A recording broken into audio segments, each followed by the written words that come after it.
Howdy, fellas. Are you guys ready to engage in children's video games for sport and profit? Sure. You know it. Okay. All right. So yeah, I spearheaded this nonsense right now. I was just over here talking about Pokemon with the guys, and wanted to. I was talking about how Pokemon sucks now. It's nothing like the good old days, and I wish I miss back when Pokemon was good, like everyone else does. And then I thought, hey, I wonder how good those ones actually are. Like, I haven't played them since I was a teenager, and I thought we should go find out. And so I bullied my buddy Austin and my brother-in-law. Are we doing code names? Are we doing real names? Do we care? Yeah, I'm using my name. I only have one name.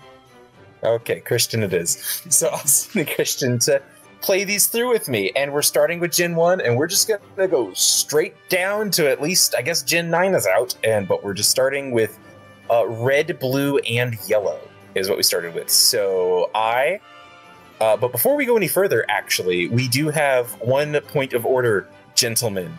An important point of order for any podcast, I believe, and that is, what are we naming this thing? So...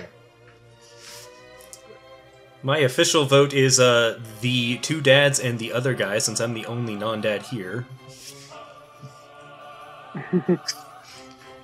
I like half a dad, though.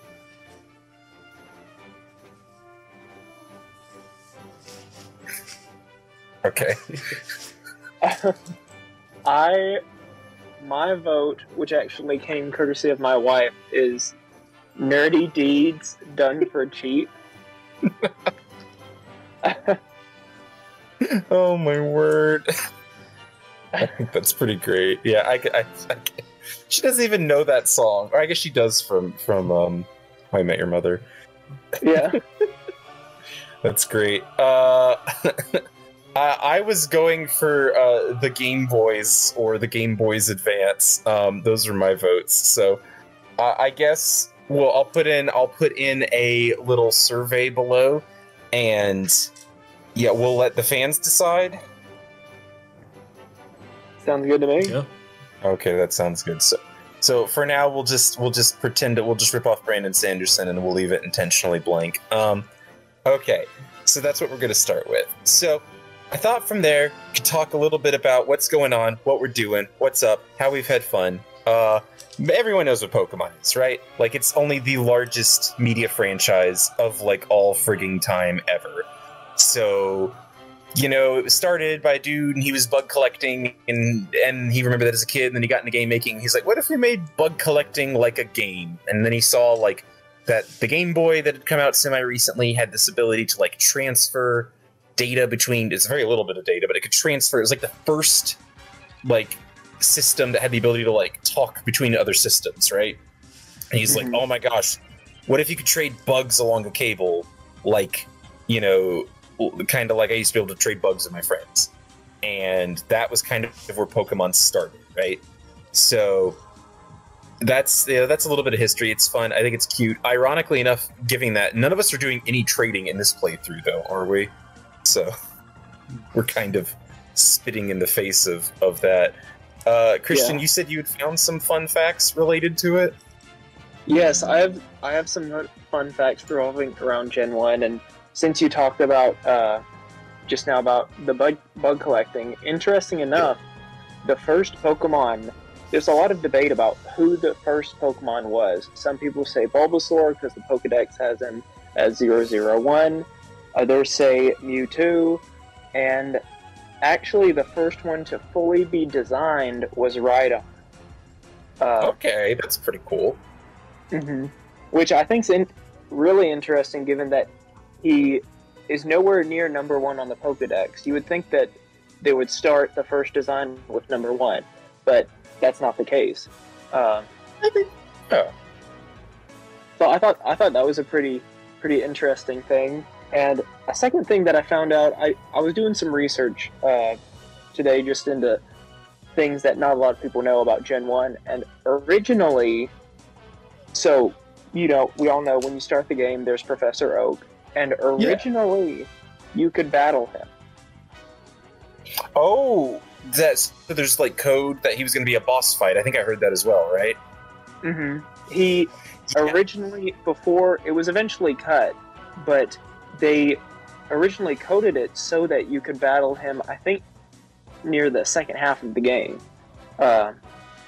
which I thought was pretty interesting. I think I heard about that too, and that there was a isn't it that one of his Pokemon, he's a set team, but whatever his main Pokemon is the one that neither you nor your rival pick, right? Yes, that's correct. Yeah, so I thought that's pretty cool. But yeah, so there's a lot of really interesting mystique around like this series, especially the older stuff, you know? I think that's pretty nifty. So I guess we could do more fun facts, or let's do a little bit about our history with Pokemon. So, like, what was your first? I guess we'll start with Austin because he wants to avoid talking as much as possible. So I'm going to be mean to him. Austin, what was your first like exposure and interaction with like the Pokemon franchise? Typically, the first exposure that I had was, and I can't exactly remember which age I specifically was. It was probably very early middle school or late elementary. But I remember, as occasionally watching cartoons on the TV every so often, Pokemon would come on, and I'd just catch a couple episodes of Pokemon every so often, like, oh, that's a pretty cool thing.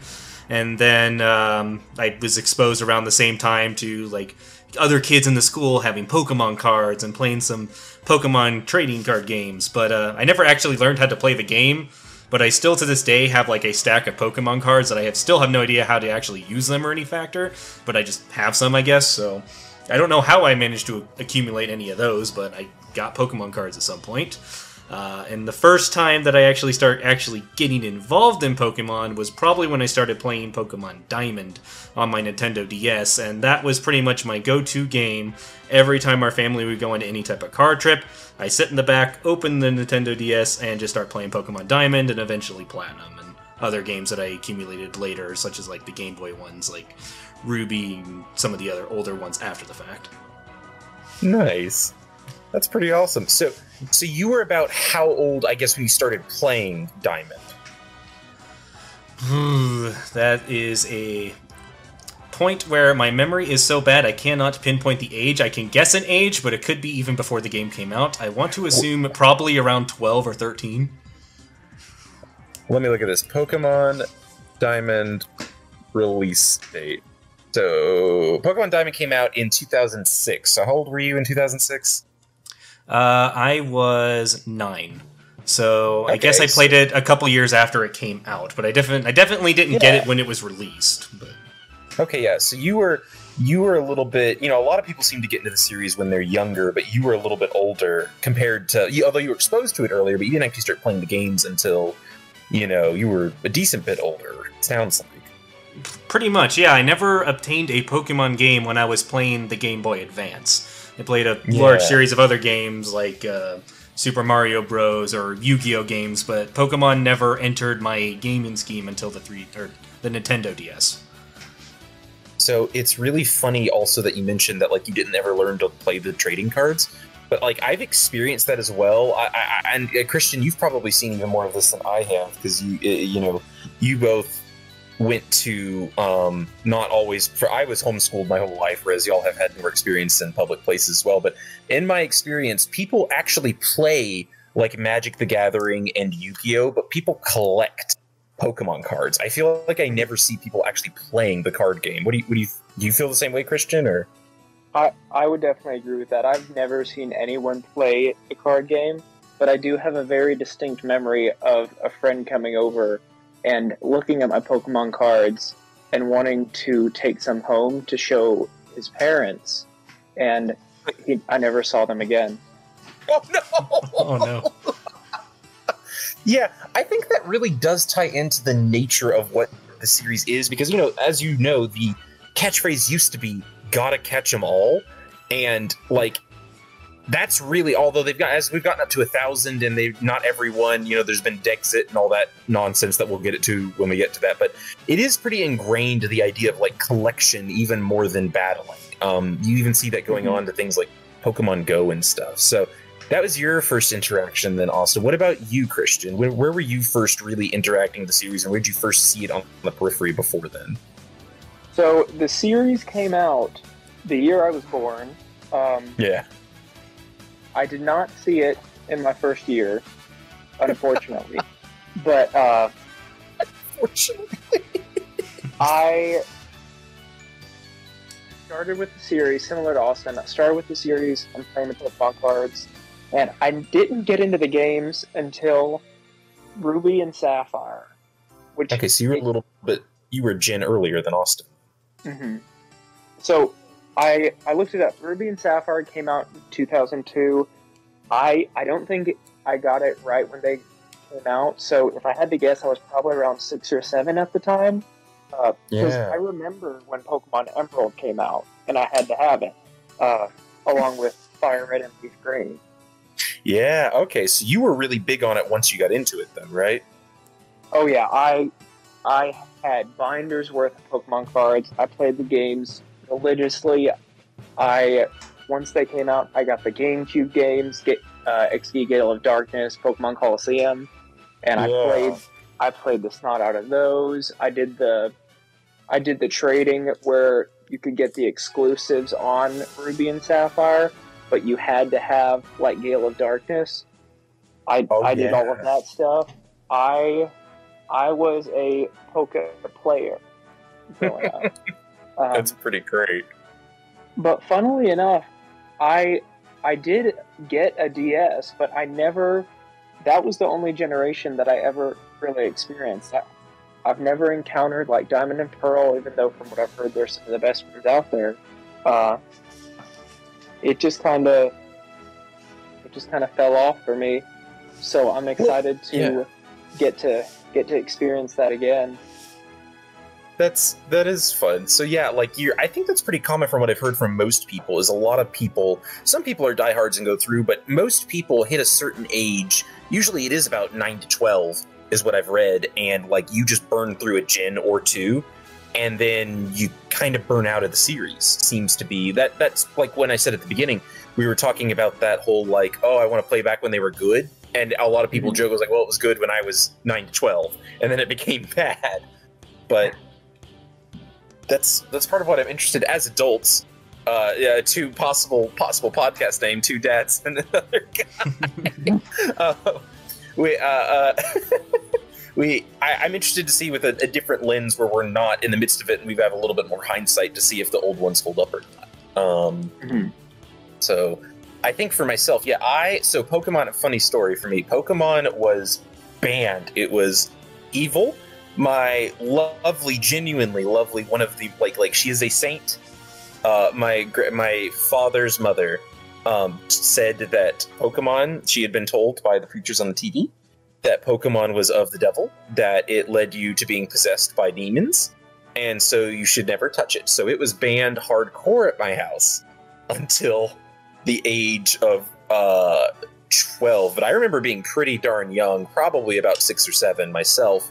When I was really, because that's when it was sweeping the nation, right? Because I was born in mid '90s, so by the time I'm 6, it's like early 2000s. The late '90s, early 2000s when it was in full force. So I remember distinctly, for instance, one day, this is a very early memory, that my mother promised to get me a reward by getting me some kind of candy. And we went to some store, and the only type of candy they had, every other machine was broken for some reason. The only type of candy machine they had was Pokemon-shaped candy. And I wanted to play with Pokemon so much that I refused to eat the candy. She said, don't play with it, it's demonic, just eat it as candy. But I hid the Pokemon-shaped candy tart things and used them as like makeshift action figures because I wanted to play Pokemon so much as a child. This is a true story. But that's incredible. It's like real. She caught me with like the Charizard one. It was like, I told you not to do that. And I'm like, I'm sorry, they're too cool. So that was my early memories. But because of that, didn't get into the series until I was about 12, which is usually when a lot of people are falling out of it. So I got in, and I remember, I think the DS was out at that point. Diamond and Pearl may have even been out at that point, maybe not. But the first games I played were Fire Red and Leaf Green. Well, that's not true. The first games I played very briefly was at family event, and I got to play a little bit of Blue. And I was like, I love this. And then I was like, what's the latest one? And the latest one I could afford or had a Game Boy for was Fire Red, which was fine because the first thing I played was like playing with Charizard and Red. And I was like, oh, this is just the better version. So I got that, and then swam through Gen 3, and then did Gen 4, and then kind of fell off there myself. So pretty close to where y'all were, because I think. So you basically did Gen 3, and then Austin basically did Gen 4, and I did Gen 3 and 4. So all of our point of view, given that that's about the age, we're all similar in age, it seems like we all have kind of the same bias, which will be really interesting to see if that holds true going forward or not. Oh, one last thing before I end this, and I'll cut anything that's not fun. If any of the stories get lame, we can cut per time. But the reason it finally got unbanned in our house is we had some missionary friends who came back from Japan. And they were like, no, Pokemon's awesome. And they're like, well, but no, it's demonic. And they're like, no, it's awesome. And it's like, well, they're missionaries, so they must be real Christians, and they're not possessed by demons, and they like Pokemon, so maybe it's okay. And that was why it started becoming unbanned in the household. Maybe. Darn Japanese missionaries. Maybe Gran was wrong about the demon possessing. So that's kind of our history. I think that says where we were at and where we're coming from. We're all having a pretty similar bias, but I'm still interested to see what that is. So with all that being said, I'll bully Christian first, and then we'll bully Austin again. Knowing our history and the history of the series, looking at going through all of these games, and especially just starting with Gen 1, what are you hoping to get out of this experience? I'm hoping to get just a better understanding of Pokemon in general, and just our culture as a whole, because Pokemon has played such a huge impact in just the development of just about everybody that I've hardly met anybody that hasn't had an experience with Pokemon. So it will be interesting to be able to kind of see everyone's perspective and really experience what the best generation is, if that makes sense. Yeah. And then I'll mix up the order, so I'll go next, so I'm not always last. Similar to what you're saying, I'm really interested to see it as a cultural phenomenon. Why did some generations take off? Why did some not? Why is it, maybe it's because I'm older, but why does it feel like that the general consensus, at least till Scarlet and Violet, some people seem to like Scarlet and Violet a lot, but the general consensus is that at least since Gen 5, a lot of people feel like it started to go downhill, but it's still widely popular. It's making the same Prince money. So why is that? And how does it affect people? And honestly, I'll say this, it's not really what the podcast is about, but as Christians, which the three of us are, how can we look at something that's touched culture so much and use that to, help even spread the message of Christ? I don't want to get corny and oh, Pikachu holding the cross or anything like that. But this thing managed to tap into something that connects with people worldwide across ages. For 30 years, it's done this, right? So I am interested in figuring out what about it did that and how we can use that to connect with other people. And also figure out, is the general consensus that it kind of just keeps getting better and better until around 4 or 5, and then it kind of dips pretty badly? Is that accurate? Was that just something to do with YouTube culture, or is it because we're in a bubble? So I'm interested to see, and how well do the older games hold up, and how bad are the new games really, I guess is what I'm interested in finding out. And are that Gen 3 and Gen 4 that we all kind of hung around, are those really the good ones, or is that just because that was the age we were at? I'm interested to see. So what about you, Austin? Well, you two have fun with your, big thinking moments going through these games. I'm just going to embrace the inner child in me and think, cool, I'm going to play some new video games that I haven't played before. And then eventually, when we finally get back to the 4th gen, get to re-experience some of the games that, quite frankly, hold a really high place in my ratings of games as a kid, as I played the heck out of Pokemon Platinum all the time. And personally, I say that is my favorite Pokemon game, and I am curious to see if that holds true, or if I'll discover another gem in this Pokemon series and have a blast playing that one or not. Oh, so do you think something could dethrone Platinum for you? No, there's always a possibility. I think it might be pretty hard. Okay. I guess you didn't say also, Christian, what was you said the ones you played, but out of those, which one was your favorite of the older games that you played as a kid? Oh, I love Pokemon Emerald. Emerald was your favorite? Mm-hmm. Okay, that's pretty cool. I think mine... Ooh, it's a toughie between Fire Red. I think I'm going to say Fire Red. Right now in my head, I'm more excited to play Platinum because I haven't... Because Platinum's the one I'm most excited to replay, but that's because I replayed Fire Red like 3 or 4 times, which makes me think that must have been the one I liked the most.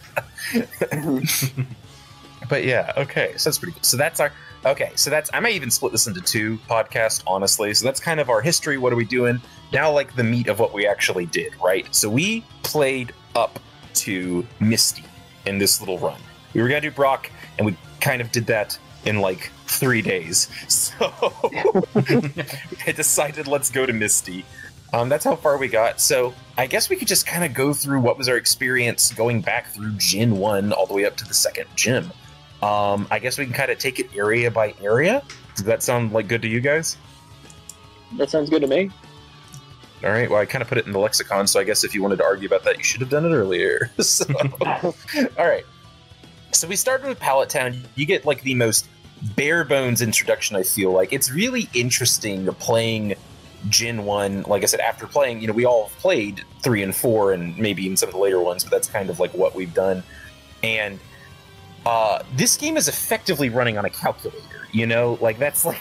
This is just on a fancy calculator, but it's really interesting to see, while it is super simplified, how much they managed to fit in, it felt like to me. Because there's barely a story. The story is like, hey, you should go talk to this old man. And then the old man is like, you should have a Pokemon. And it's like, go forth.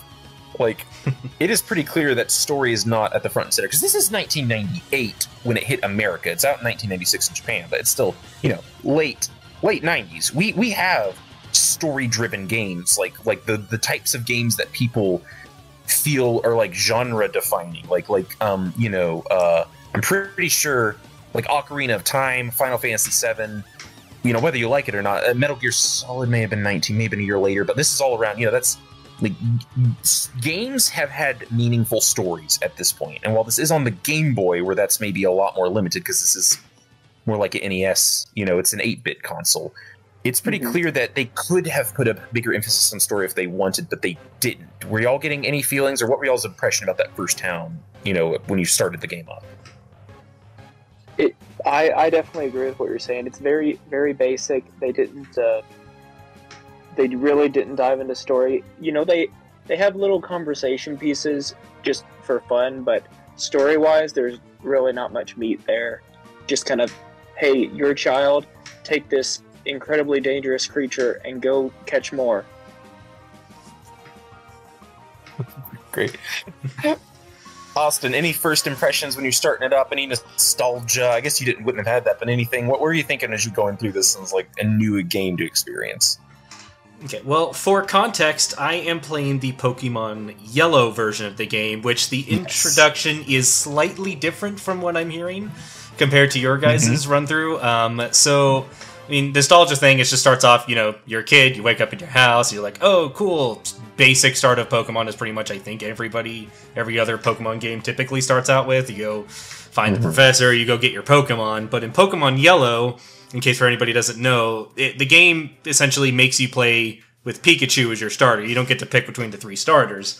And what made that kind of funny to me is how they kind of handle that is you go to Professor Oak and he's like, okay, cool, I have a Pokemon here for you. It's on the table.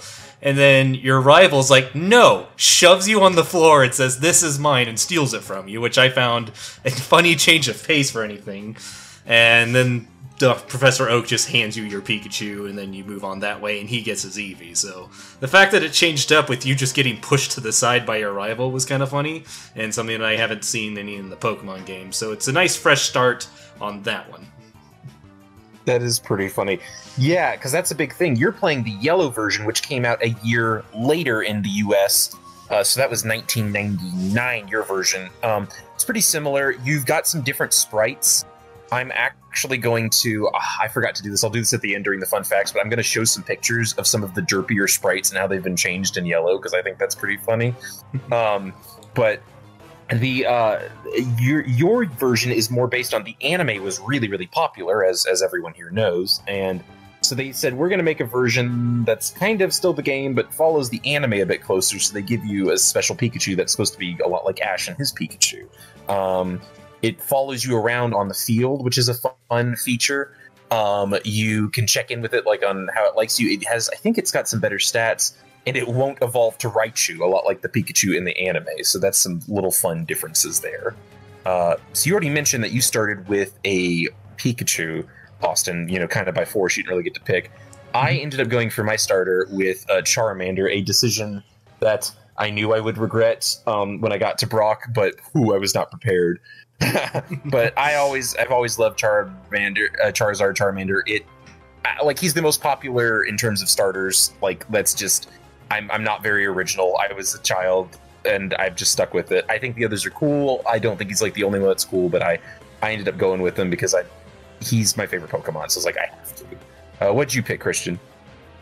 I chose Bulbasaur, and I named him Billy. You named yours Billy. Is there a reason for Billy? He just looked like a Billy. Hi there, Billy! so yeah, I named mine Lander because that first Pokemon Blue that I played, I told you before, that I played very briefly at a family trip before I got to, have my own, get to play my own game. I got to I picked a Charizard on that version, and we were passing a car dealership named Landers Automotive or something like that in Florida on some trip, and I was like, I'll name him Lander then, and that's just stuck ever since. So I always get a Charizard named Lander. And what did you name yours, Austin?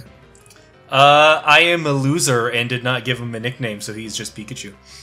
He's just Pikachu. You're going all out. All right, cool.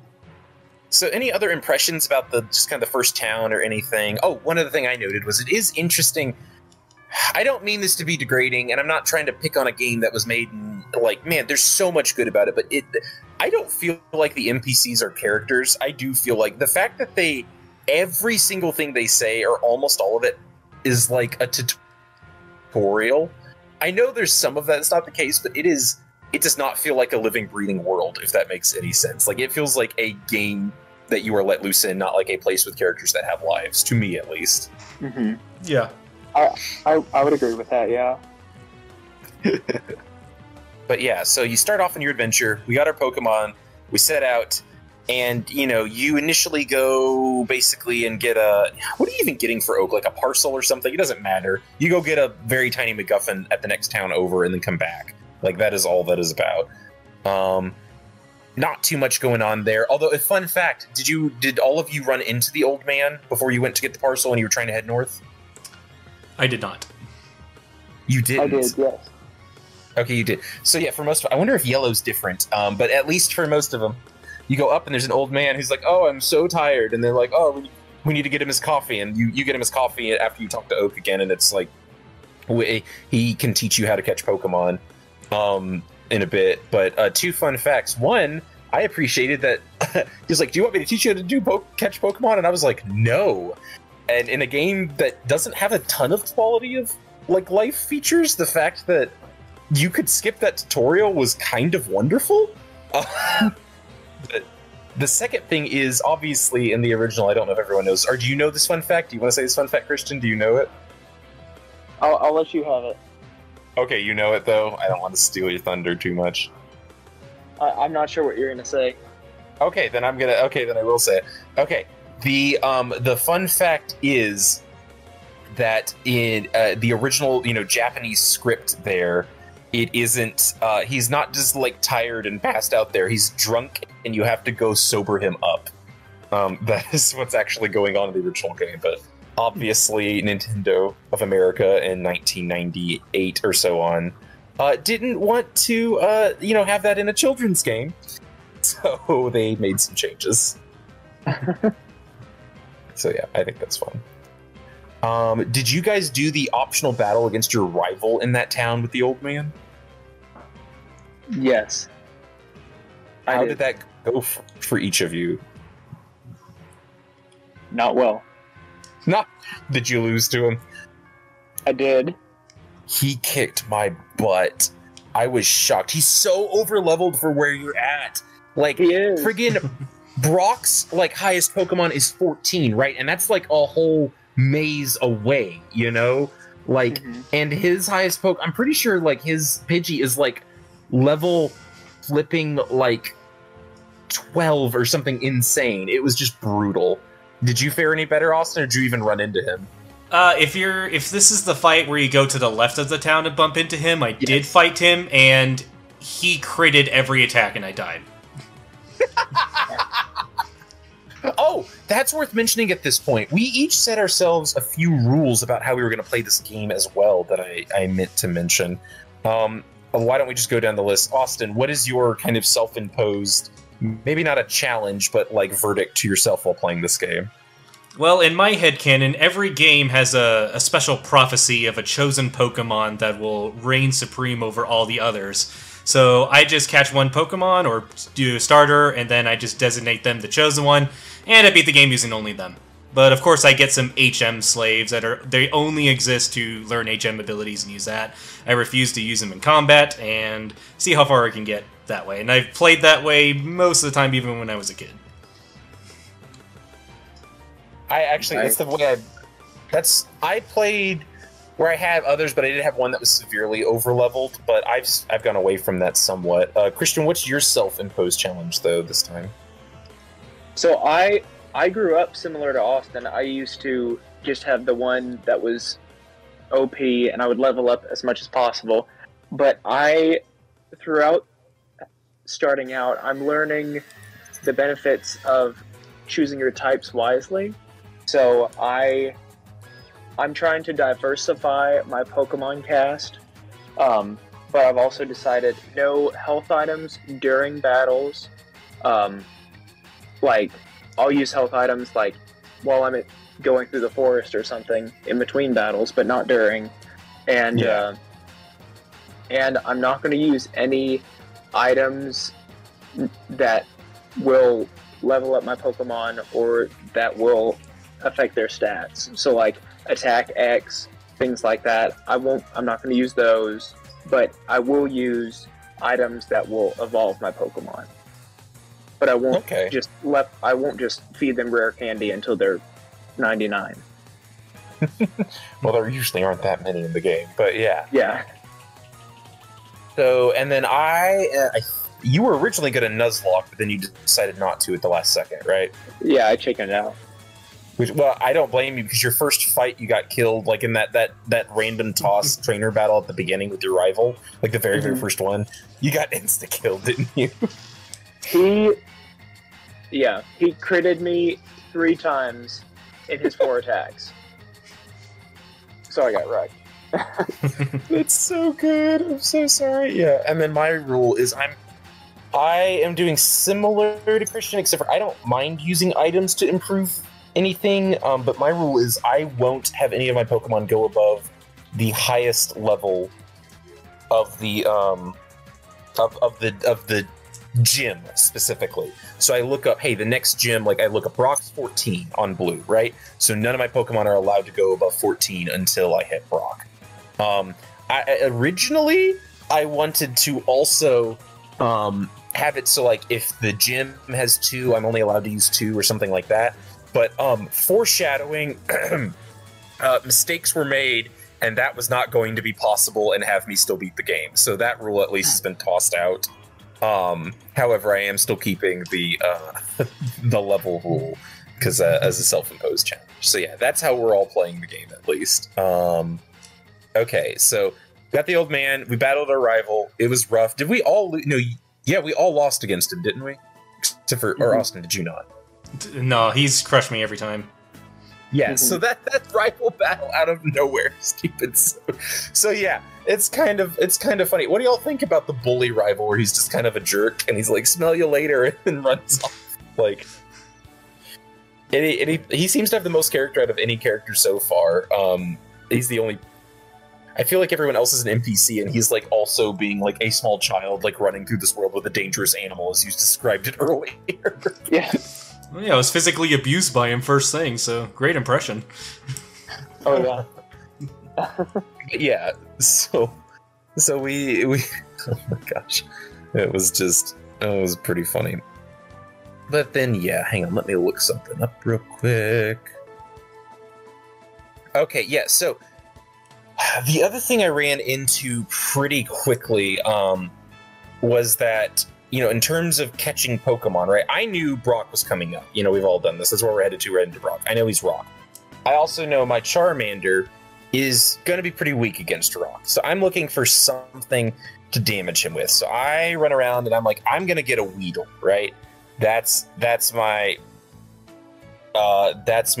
plan, is to get a Weedle at least, because even though bugs aren't that strong, I can turn it into a Beedrill eventually and use poison to beat Brock. I think maybe if I can't win, I can still poison him and just kind of outlast him.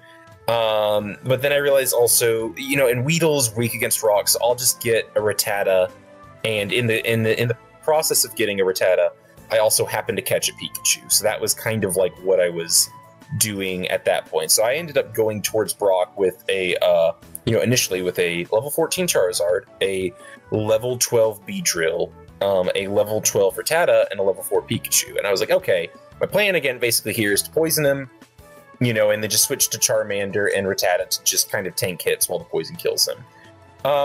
However, I ran into a small problem. Do you want to know in Gen 1 what items Brock has on him? We've played the later games. Usually you get one full restore and one hyper potion, right? That's what most of them have in the newer games, at least. Yeah, yeah. No, not in this one. No potions on Brock in Gen 1, but 10 full status heals. They're called full restores. So that's it. So poison was not gonna work. So he just kept, the entire match was just me trying to poison him insta-healing again and again and again and again until I got completely wiped, unfortunately. Yeah, so that was my first experience fighting Brock. Did you guys, when you got to him, were you able to just clean his clock, or did he pose any kind of threat? And did Viridian Forest pose any kind of threat for y'all? For me, by the time I got to Brock, my Bulbasaur had learned Vine Whip. So even though I went in with, like you said, he was level 14, I went in with a level 11 Bulbasaur, and I one-shotted both of his Pokemon. Because the power and type advantage is strong. Well, and you also had Stab. Do you know about Stab? I don't have Stab yet, no. You do have Stab. No. Stab is it's called same type attack bonus. So it's not just, you get a very big damage increase from super effective moves, obviously. So, however, you also get a 50% damage increase when you use a move that is the same type as your Pokemon. So because you have a grass Pokemon and you have a grass move, you're getting the Stab bonus as well as a super effective bonus. So you're just like really layering on the damage modifiers for him. Okay. I did not know it was called Stab. Yeah, same type attack bonus, yeah. Alright, so what about you, Austin? So for me, Viridian Forest was pretty easy. I just zapped everything in the forest to death with Pikachu. The real fun difficulty part came when I had to fight Brock, because, Electric is not good against ground type. And any normal move I learned was not very effective against his rock types either. And since I was only rolling with the Pikachu, I had to embrace the lessons of Space Jam and just slam him to death repeatedly. And barely came out alive. Do you remember what level your Pikachu was around that time? I can find that out because I know I grabbed a screenshot of it. Let me see. Okay, you got that.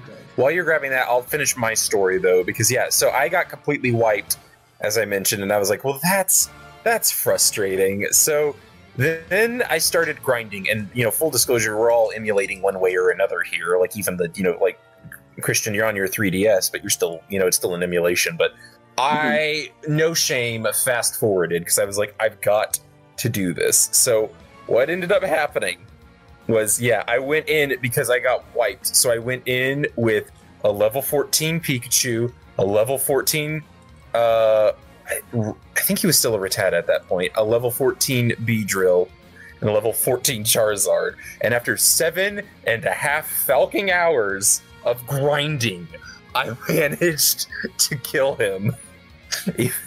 Oh my word, it was just absolutely brutal. It was the type of thing, like, that was still... That's the type of thing that really is where it shows its age. This game, while it's really cool, does feel held together with, like, duct tape and, like, chewing gum, basically. Clearly, like... And I am doing a bit of a self-imposed challenge, because you could get, like, I'm pretty sure Austin, yours was above the 14 line, and they lower Brock mildly so that he's, like, level 12 or something at that point, I think. Mm-hmm. But, I could have, had one character get stronger, but I am doing some of this myself. But clearly, whoever played this, like, did not play test very far, thinking about Charmander, like, getting to this point. Because, yeah, I just basically have to sit and grind and grind and grind and grind to even continue if you pick Charmander. So, did you ever find what your Pikachu was at? Level 21. Level 21 against like 12. So you had to be nearly double him to like beat him. Essentially. Oh, and how long did you grind? Like, and you fast forwarded too. But how long did you grind to like do that as well? I think based off of the game records, the total time was roughly around from the start of the game till the end of beating Brock was around like 6.5-ish hours or something like that. Yeah. I also fast forwarded. Yeah, no, like, I'm trying largely to not fast forward. Like, I'm trying to play the game mostly. It's only when I'm doing dedicated grinding sessions. But I was like, oh my gosh. So, Yellow did offer one advantage you've chosen not to take. But, like, in Gen 1, the Red and Blue, there is nothing you can catch that is strong against Rock type. Because it is just Bug Pokemon, Bird, and, like, Normal type. Like, those are your options. In Yellow, they did add a Mankey, which isn't great, but he's at least fighting type, so you have something, if for you to latch onto. You chose not to, but you did at least have something you could have done to, like, make it less miserable. But if you pick Charmander, you just have to grind. Either grind your Charmander up or get another team and grind them up. So, while Christian just Spring Breeze flew through this like it was no problem, the two of us really had a heck of a time trying to get through this. So had y'all managed at this point when you got to Brock? Obviously, Austin isn't catching any Pokemon, but Christian, had you caught anything at this point to 8, or was it just Billiot still? At this point, by the time I got to Brock, I had also caught a Pidgey, just because I wanted to have a backup Pokemon. Okay, cool. Are you planning on keeping him around for very long, or is he gonna go? I don't think I'm going to keep him around very long. I named him Birdie Boy, but I think Birdie Boy is going to fly the coop in a little bit. That's great. Yeah, I'm obviously not planning on. I actually have my whole team planned out, and I don't want to share all that yet. I'll let y'all. I've told y'all on this, but I'll tell the podcast as we go. I think I know what my end game team is going to be, but suffice it to say, I will say this. Out of what I have right now, I think only Charizard is going to be in that team. I think the other 3 are going to end up being replaced as we go on. But I had to have something to beat Brock, so that's where we're at. And since you mentioned names, I named my Charizard Lander. I named my Beedrill Deadly Queen after that meme from JoJo's about the localized name of Killer Queen. Deadly Queen has no weaknesses, which was a joke because Deadly Queen is well, first off, it's a joke because it's like a queen bee, and then it's a double joke because the joke Deadly Queen has no weaknesses, and I got her and she was completely weak to rock, so she definitely had some weaknesses. I got the Rattata and I named him O-Rats, and then since I knew Austin was playing Pokemon Yellow and I happened to catch Pikachu, I named him Austin's Pika. So that was my team there. Oh, man. Yeah, that was a bit of a disaster, but it was fun. When I got to that point, I was frustrated. I'm feeling the age of this game compared to some of the others. The core is great, and it's still really fun, and I found myself constantly wanting to play it, but I was like, this is frustrating even with the fast forward feature. I can't imagine having to spend nearly 8 hours of real life just mindlessly tapping the A button to progress in a game that already doesn't have much of a story and is about collecting monsters. But in this early area, there's not a lot you can collect. There's really only like 5 lines, I think, at this point that you can even get. So I understand that they're railroading you a little bit to get you familiar with what's going on, but like, it does not feel like this is the smoothest start to a game that is like this, where the primary fun is collecting different monsters and using them intelligently in fights, and then only giving you 5 monsters and locking you into a thing where you don't have a weakness against the boss. That was a little frustrating for me. I don't know how you guys were feeling. I definitely relate to that. Yeah, it's changed a lot. Looking, yeah. Even between here and Gen 3, there's a big difference, at least in how it starts and how it allows you to progress at the very beginning. Yeah. I mean, and we're looking back with hindsight, but I don't know. I feel at least this feels incomplete. It feels like a core of a good idea that needs to be expanded on. Are you getting any of that, Austin? Or are you just, because you're slamming through, you don't really care? So I'm a little bit indifferent of it. It's pretty kind of similar as you guys described, the kind of mindless grinding of things. I'm not really trying to catch Pokemon, so the limited pool in the aspect of trying to collect things doesn't really affect how I'm running through the game at this point. It's just a matter of how strong can I make this one Pokemon get and have fun one-shotting everything. But the kind of main complaint, and this isn't really the game's fault at all, it's just technology at the time, is the game is pretty ugly, at least to me, to look at. And you got the one with the better sprites. You got the less derpy looking versions. And the sprites are not what I complain about that much. It's like roaming the world, because, and you had to help me with this honestly earlier, is my my default emulation settings were making it like hyper neon colors. So it was just blinding to me until you helped me find the setting to kind of make it more like how the Game Boy Advances actually looked back in the day. Yeah. But even then, it's just like pretty crappy colorization, and every time you went to a new area, it just put on a new filter on everything, and it just wasn't that enjoyable and pretty forgettable. It's just, the game to me is watching numbers and health bars go down.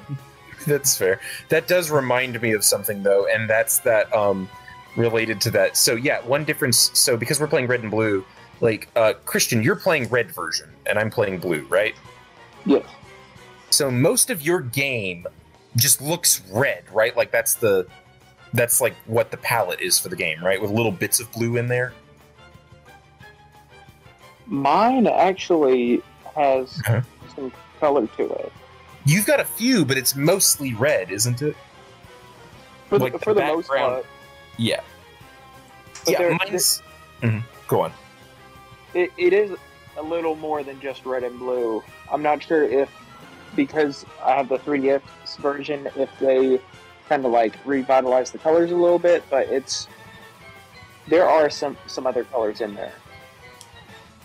But I think like when you're walking, most of the background is like red, right? Yeah, for the most part. Yeah, mine's the same way, where most of my background is blue with little bits of red. Occasionally you get a different color, but it's not very colored. So we're playing, these are originally Game Boy games. They didn't even have color, and we are playing the versions with a little bit of kind of fake color. Austin's version was the first one to be compatible with the actual Game Boy Color system. And they went a little nuts and didn't quite know how to use it yet. So every time you enter a different town, the entire background palette drastically changes, and like, not in a pretty way. So most of the time, you just get used to it. Like, your background is usually red. Any town you go to, it's mostly red, right? Yeah. Yeah, okay, and mine's mostly blue. His is like, this one's green and pink. And you go to the next one, it's like, this one's orange and brown. Like, it's just every different area is just like another, like, random puke-colored, like, thing. It's pretty bad. Oh, man.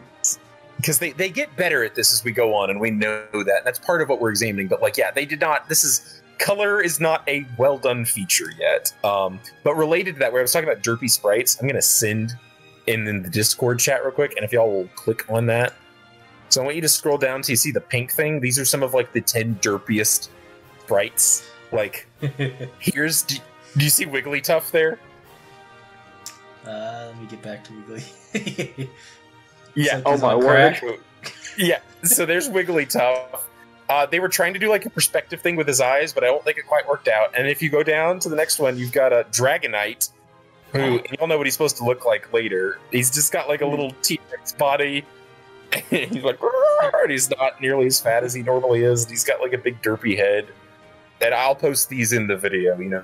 And then look at Venusaur, which you're going to get, Christian, in a bit. Look what he is. It's got a palm tree. That's Billy's future. Oh, Billy. What did they and then Charizard going on here. I don't know what's happening. He just, like, his hands are just floating there. Hypno. I love Hypno. He looks very suspicious. He's like, yeah, that's not good. And then like Golem. Yeah, Golem there. He's just got like hands on his head. Like he looks like a little snake guy. I don't know. It looks pretty goofy. Oh man. Moltres isn't looking his best either. It just kind of is a mess. And then friggin' look at Vileplume. Like he's just nightmares. He's like gonna eat your soul. Mew looks. I don't know what that is.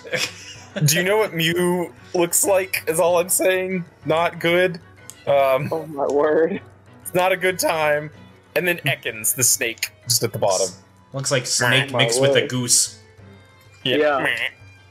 So those are great, and I'll post those so that people listening can see. You know, it'll be on YouTube, and most of this is just audio, but I will post those pictures so you all can appreciate that. But I wanted to share, as Austin was talking about, I was like, yeah, it looks kind of derpy. Yes, it does. It gets better eventually, but this is the way we're still deciding on those designs. So I thought that was pretty funny. Okay, now with that nonsense out of the way. So we all beat Brock. It was beautiful. It was lovely. It was all we hoped for. After 7.5 hours for me, like 6 for Austin, and then Christian, do you know how long it took you roughly? I think because of Vine Whip, it took me 3. Yeah, it was like 3 hours, right? So yeah, one of these things is not like the other. Yeah. we got through that. That took pretty quick, thankfully. And then we said, all right, on to Mount Moon. So what was y'all's impression when we started heading right towards Mount Moon? Austin, I'm gonna bug you first then. Impression? It was just me just thinking like, okay, let's just move on. I don't actually remember the area leading up to Mount Moon at all. If there were trainers there, I beat them up pretty easily because at this point they didn't have any weaknesses to me. So I just zapped them to death and then moved on. Mount Moon is where it got a little bit interesting using the Chosen One strategy, as it was a war of attrition trying to figure out my way there because I have no idea the layout of Mount Moon. I didn't look up a guide, and I just decided to run around blindly trying to figure out my way through there. Ended up having to leave at some point to heal my Pikachu because attrition damage was just beating me up too much, especially when I encountered Geodudes, which I just had to try to slam them over and over again, which took forever when they kept using Defense Curl over and over again. Related to that, no, keep going just a second, but I want to, one of my notes, the first note in Mount Moon is, every 5 freaking steps a Geodude, I swear, in all caps, is what I heard. Yeah. But so it was so what else happened? You had to attrition your way through it, huh? Yeah, I barely made it out alive, thankfully, on my second time trying to run through it. I did end up catching a Geodude, and I already forgot what other Pokemon I caught, but I just called them HM Slave 1 and HM Slave 2 for future preparations. So I don't get hard-locked in the game where I can't catch a Pokemon because I keep one-shotting them.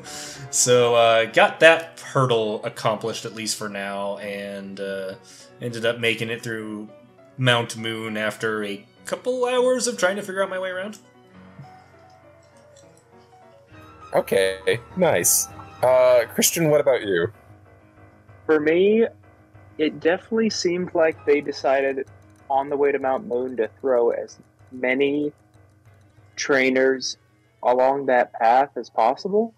There are 7 in a row. Yeah, it goes from you've encountered 2 trainers and a gym leader to here is a school bus full. So no way to dodge it, because in Viridian there are more than 2, but you can avoid a lot of them. Yeah, but there was just a lot.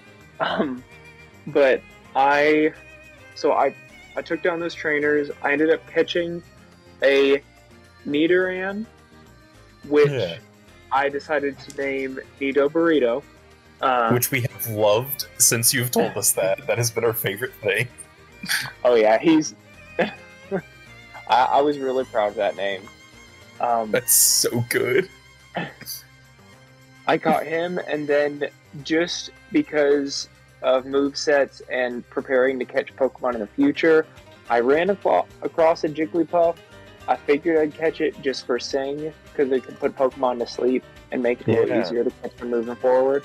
That got the name Jiggly Wiggly. And then I went through Mount Moon. Again, it was very dark, very hard to navigate. Was it dark? But I made my way. Yeah. No, okay, I'm not trying to be, because I guess I've played Gen 3. You've played Gen 3 though. You don't have to use flash to light up that cave, right? Like, it's just you go through it. You can still see around you. Yeah. Do you remember it as having flash? I thought we didn't have that. My version didn't, at least. The only kind of darkness on my side was, like, the color palette dropped to a really deep brown, but there wasn't any visibility issues. That's true, but I don't think, because there is a mechanic in the game where you go into what are, like, mechanically dark caves, and you have to have moves to even be able to see around you, but I don't think this is one of those, right? It is not. No, you're right. I'm apparently thinking about Gen 3. Well, we'll get to that. Oh, we'll get to that. We'll get to that. But yeah, it is dark in the cave, but it's not mechanically dark. Like, I think you can still see around you. That's right. All right, keep going. Sorry, I just want to make sure. But yeah, tons of Geodudes. I one-shotted probably the first half of them with Vine Whip, and then I ran out of Vine Whip, so that made it a little more difficult. But then I able to Nido Burrito, leveled up pretty quickly, and as soon as I got the Moonstone, I made him Nido Burrito the king. That's pretty great. But yeah, it was good. So you got through in one go then. You didn't have to go back either. Yeah, I didn't have to go back. Fantastic. Yeah, you're just playing easy mode is what I'm hearing. This is what I'm hearing. Bulbasaur's easy mode. Yeah. So yeah, I had a bit of a time because I still had, the same team that I fought Brock with.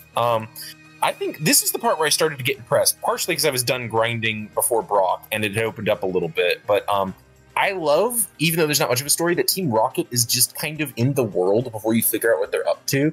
As far as a little, maybe I'm giving too much credit and it is just being lazy, but it felt really minimalist that even before, you ran in and they're like, oh, Team Rocket's the big bad guys and they want to hurt everything and hurt everyone and all that stuff. Like, that they just kind of show up. You run into them, like, causing trouble in the world before you kind of find out that, like, because we know what the plot is because we've played games like these before or what's left of the plot, but, like, there's not much of a plot. You don't know. You're like, hey, go get 8 gems. But there is actually a plot that involves Team Rocket and you taking them down. And that's the first time it shows up is here. And I kind of love that you just see them kind of making mischief. Like they're not concerned about you. You're not the hero trying to stop them. They're not trying to steal, even though in the show, I guess maybe they are for you, Austin, but they're not trying to steal your specific Pokemon. You just kind of run into them, like, causing problems. And they're like, hey, stop doing that. I think that's a lot of fun. Was the story any different for you, Austin? Was Team Rocket, like, after Pikachu like they were in the show or anything crazy like that? Not that I have noticed, no. They just kind of popped up, did their usual anime voice line for Jesse and James, and then I one-shot them, and then they, like, twinkled away. You got Jesse and James? See, because Jesse and James aren't in Red and Blue. Yeah, I got Jesse and James. They did their anime voice lines, prepare for trouble, make it double, blah, blah, blah, blah. And then when I beat them, they, like, were blasting off again. There was, like, a little twinkle effect, I think. And then moved on. Okay, that's actually really cute. That's awesome. That's actually really cute. But yeah, I do love that it's just that there's a little bit of, I don't know if it's foreshadowing. This is the thing, because I told you everything felt like a game and not like a world until I got to this point. And then this little touch did make me feel like even on a silly 8-bit calculator game, I was like, oh, there is like a little bit of a world going on. I liked that. Oh, I forgot to mention some foreshadowing. Remember that first town? Do you guys remember? Because I guess we've all played, or Austin hasn't played Fire Red, so he has no foreshadowing for what's happening in this game, right? No. But remember that first town with the drunk guy? Do you remember that there was a gym in there that we couldn't get into? Yeah. Oh, Yeah. yes, that's right. Yeah, that's weird, right? Okay, anyway. I like that the game, while it is still very simple, manages to have a world that is interesting and have a few things in there that still pique my interest, even like 25 years later. And speaking of things that are like really wild and interesting to me 25 years later, this is where the collection aspect has hit me.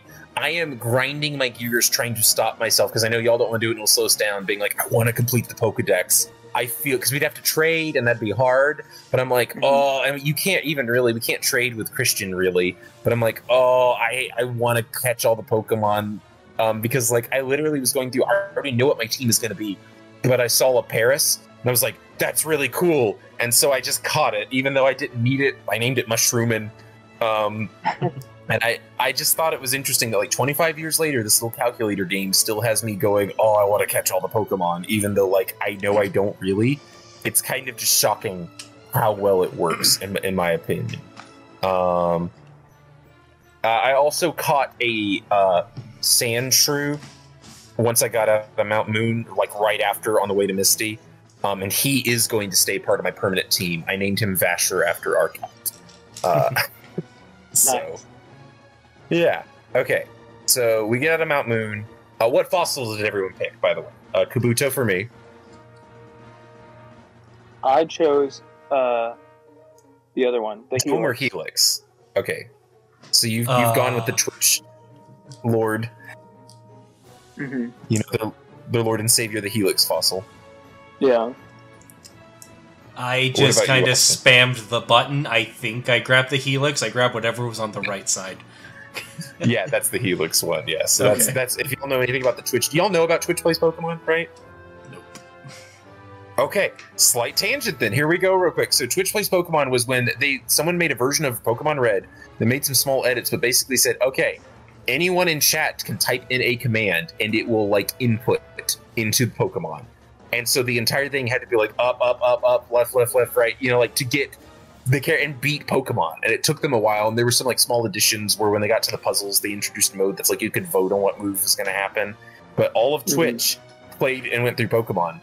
And because of like some weird shenanigans about like button placement, the Helix fossil was a item that would get checked very often, and so kind of some lore got built up around it that it was like he was praying to the Helix fossil for success. So that's kind of a Pokemon meme. Yeah, we should next time we'll talk about Twitch Plays Pokemon. But yeah, that's so you've chosen that. All right, so we were finally starting to wrap up. We made it to Misty. Let me guess how it went for you two. Let me know. How did it go? Was it so hard? I didn't even break a sweat. Yeah, that's what I thought. No trouble at all, right, Mr. Electric and Mr. Grass over there, right? Zap. Yeah, just showed up and just zapped. And you're like, okay, that's over. No, not for me. I'm not cool enough. I could have caught a Vileplume at this point, which is a grass type, but I think it's ugly as sin, and I don't want to. So, I didn't, even though I should have. And I'm like, I've still got Austin's Pika. I can make it through this. And he one, the trainers before, no problem. He one-shots Misty's Starmie, but then Misty Star You every single time. It did Bubble Beam or Splash or whatever, I forget, did a critical hit. And so it killed Pikachu. And then I was like, okay, that's rough. I'll paralyze and do chip damage, but I got killed. So then I went back in, I healed it, because at first I went in not even with everyone healed because I didn't care. I was just like, oh, I'll be able to use Pikachu. That didn't happen. So yeah, no good for me. Yeah, no good for me. So I went in again, and I was like, okay, this time I'm going to heal everyone. And I went in. Oh, I remember the other problem was I was very unconcerned, and I was over cocky, and so I had Vasher out first to get some experience, and I swapped in Pikachu, and he just got one shot, instant crit, dead. And I was like, oh. So I went in again with Austin's Pika first, and while he did still get killed, I was able to use my other characters. You know, I had, like I said, I had Deadly Queen use poison, and then I had O-Rats just kind of tank Hyper Fangs till it died, which was not the most glorious way to finish Misty. But you know what? At this point, a win's a win. So that took about 2.5 hours for me from Brock to Misty. Did y'all time how long it took at that point? I think that's about how long it took me. Okay. My Austin, total were you play similar? time from Brock to Misty was 3.5 hours. So you took a little bit longer than the two of us, but because you were still maybe that Chosen One strategy, like when you're going through mazes, Chosen One strategy will be great for gym leaders, but I think the more we do these like mazes and dungeon areas, the more that Chosen One strategy might cause you some difficulties going forward. So that'll be interesting to see. I don't know how far we'll get the next one. Next guy we're going to try and get to is maybe Surge. We might get further because we did last time, but yes, that was our little adventure so far. Overall thoughts, impressions, wonderful feelings, hatred, go. Pros and cons.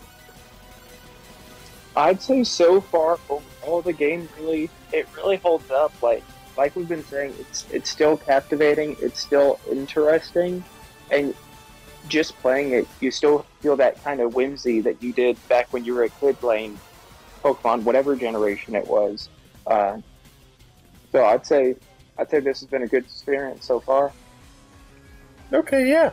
What about you, Austin? It's been pretty enjoyable so far. I feel like the hardest part of the entire game is over for me at this point, now that I beat Brock and got through Mount Moon, and I think I'm just going to be at the point where I can just see how many Pokemon do I get to one-shot, and the ones that will actually stay in my mind will be the ones that didn't get one-shot somehow. So that'll be kind of how the rest of the game goes going forward. I have had a lot more fun than I expected. While that grinding was still infuriating, I found, because we finished about 3 days, we all got there about 3 days before the deadline, you know, because I was like, okay, so like, let's not set another gym, like maybe we can make it, but that'd be pressure. And I found myself not itchy, but like wanting to be like, oh, I want to play again. I want to go back to it. I'm sad that I have to wait another 3 days to keep playing, which is a good sign. I was really impressed that a game on a pocket calculator that is as derpy and unfinished as it is had enough, like you said, whimsy and interest for me that I was like sad I had to wait to play it some more. I wanted to keep going. So I think that's pretty fun. I've been really impressed. Christian, because you also mentioned, do you have any other fun facts that you want to like throw out there as a wind down before we end off the podcast? I do have some more fun facts, but I think if you want to hear more, you'll have to wait till next week. Okay.